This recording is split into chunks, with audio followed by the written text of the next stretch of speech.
yanzu zaka kaje mutum ya je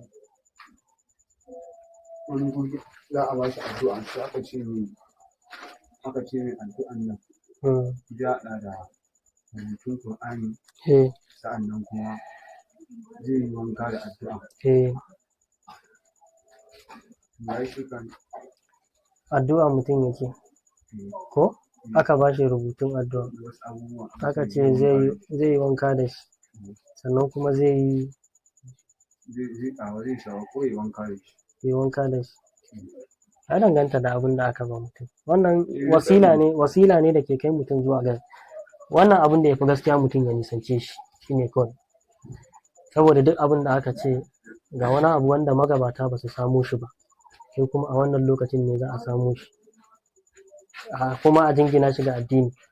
Ai labari ya lalace ko ba haka ba. Kaga al'umma ta tafi kenan. Na'am. A cikin karatun ka yi magana akan babbar shirka da ƙaramar shirka. Ka kawo bayanin cewa akwai malamin da suke ganin cewa ko kuma akwai malamin da ya magana akan cewa babbar shirka da ƙaramar shirka duk wanda zai shiga. To yanzu kenan misali idan kamar yadda aka ce riya ƙaramar shirka sai mutum ya mutu yana aikata riya. A wancan maganganun kenan wannan riya da ya aikata za ta fito. Abin da na ce Allah bai yafewa idan mutum ya mutu yana yi. Ban ce wutar ba. Ban ce zai shiga wuta ba. Allah bai yafewa idan mutum ya mutu yana yi. Sannan abin da na faɗi na yi maganan cewa yawanci malamai sun tafi kan cewa Allah bai yafe babbar shirka in mutum ya mutu yana yi ko? Saboda Allah ya ce inna Allah la yaghfiru an yushraka bihi wa yaghfiru ma duna dhalika liman yasha. Wasu kuma daga cikin malamai suka ce har ƙaramin ma in mutum ya mutu yana yi Allah bai yafewa. Har na kawo maganan Usaimin da yake cikin Kashfu Shubuhat, tunda Usaimin ya yi sharhin Kashfu Shubuhat ko? Na ce a cikin littafin ya yi maganan cewa shi ƙa'idan lugha na larabci, saboda Qur'ani yana fasaruwa ne da lugha arabiya ko? Ƙa'idan lugha na larabci idan aka samu masdarul mu'awwal ya zo a waje, masdarul mu'awwal kuma shine a samu nunun a samu hamza ko abin da ke gabanta nunun mai sukun kaga zai zama an, sai zama abin da ke gaban an din shi kuma fili mudari. Shi kuma fili mudari in ya zo gaban an ya halatta a larabci ka goge an din ka goge fili mudari din sai ka mai da filin mudari din ya koma masdari sai ka rubuta masdar a wajen. A larabci ya halatta.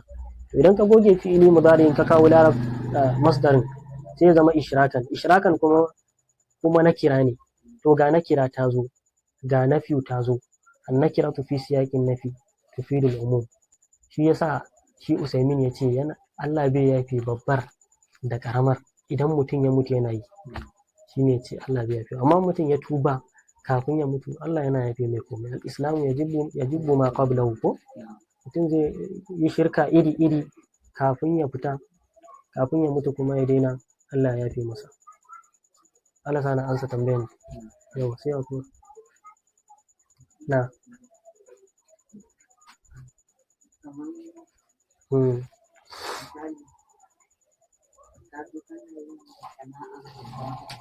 kana sana'ar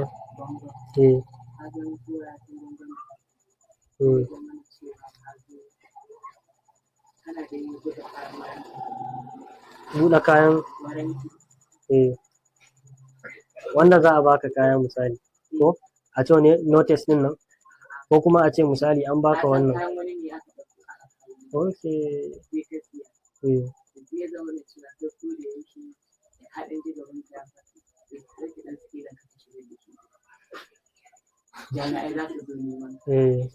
kuma kana wucewa za ka zo neman sai ka je gun wani malami ya ɗauka Allah ya ce ɗauka ba kawai sai ka rataye saboda ku daina haɗuwa da jami'ai ko hanya ka bi da ka ji gaban ka ba da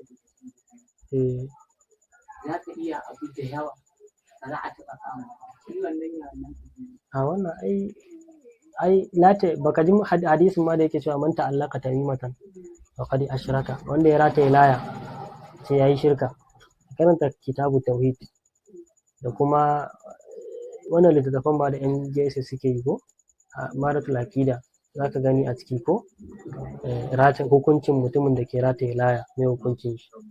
To wannan da ka faɗi ma wannan ne wasila ma da ke kai mutum zuwa ga shirka ne ma kai tsaye. Kaga na farko dai kayan wani ya sato ko ba haka ba, inda mana kayan sata yake sata ya sani, barawan zaune ne ya san kayan sata ne ko sai ya siya, in ya ji gaban shi ya faɗi da yake dama ya rataye layan tana kamar tana da saduwa da zuciyar shi, zai zama in ya bi hanya da ya ji gaban shi ya faɗi to ya san akwai jami'ai a hanyar nan sai ya canza hanya. To dole akwai kulle-kullen da aka yi a warware layan za a gani. Mana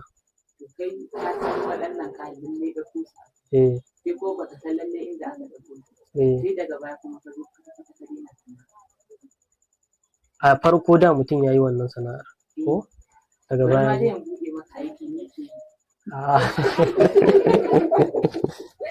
bai kama daga buɗe mun aiki ba. Abin da yake faruwa shine idan mutum akwai haƙƙin wani a kai, idan mutum akwai haƙƙin wani a kan shi ko Allah bai yafe haƙƙin wani har sai wannan wani ya yafe, a gane? Amma kuma yanzu kamar yanzu ka ga nan ainihin gidan haka ne. Ka san akwai kuma har yau baka taɓa shiga hannu ba kuma ka daina sana'a bari ka shiga hannu. Yanzu ka daina sana'a misali a cikin sana'a kuma na lokaci ba ka san wanda aka kawo maka haƙƙi. Ok, na gane. Ai abin da mutum ya kamata ya shi ne na farko waɗanda mutum ya sani daga ciki zai iya bin su ya mayar musu misali in abin suna nan, ka gane, saboda kan ma ka ba mutum kai tsaye ka kai mai zai ce kai ai dama neman ka yake kama ka ko, za ka iya zuwa inda ka san tabbas in ka aje shi zai ɗauka sai ka je ka aje mai kawai, ma'ana ka sa ta kamar a buhu ko misali ka je ka aje mai kofar shagon shi ka koma can gefe ka kalle shi, kun gane? To ka dai aje misali inda ka san in an aje me shi zai zo ya ɗauka misali, to kaga ka mayar mutum kayan shi. Amma idan misali ya kasance mutum har ya tafi da haƙƙin wani, mutum ka tuba da ka yi sai ka tuba ka daina yi sai kuma mutum ya mutu a haka, mutum kuma ya kasance mutumin kirki ne ya tuba ya daina ya mutu a haka, kun gane? Kaga dai akwai haƙƙin wani a kai.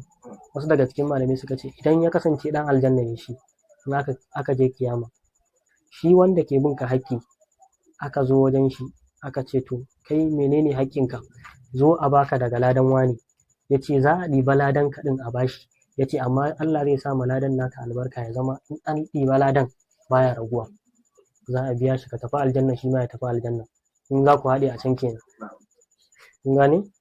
Kuma wasu daga cikin malamai suka ce a'a idan ma ya kasance mutum ya mutu da haƙƙin wani aka kai shi can, to Allah yana iya wa mutum kyauta a can, to wanda zai iya zuwa ranar alkiyama a ce mai ya kalli sama ya ce in ya kalla sai ga wani katafaren gida sai a ce to in ka yafe mai haƙƙin nan wancan gidan naka ne, sai a yafe maka haƙƙin sai ya shiga aljanna shi ma ya shiga aljanna ka shiga aljanna, kun gane? Amma Allah in mutum ya tuba Allah zai taimake shi insha Allah, kawai dai mutum ya tuba dai mai kyau kar a koma ga harkar wanda kuma haka sun za a iya mayar musu a mayar musu, wanda kuma aka san kamar wanda ka ce akwai wanda aka sani mana wanda ka ce a rigaya suke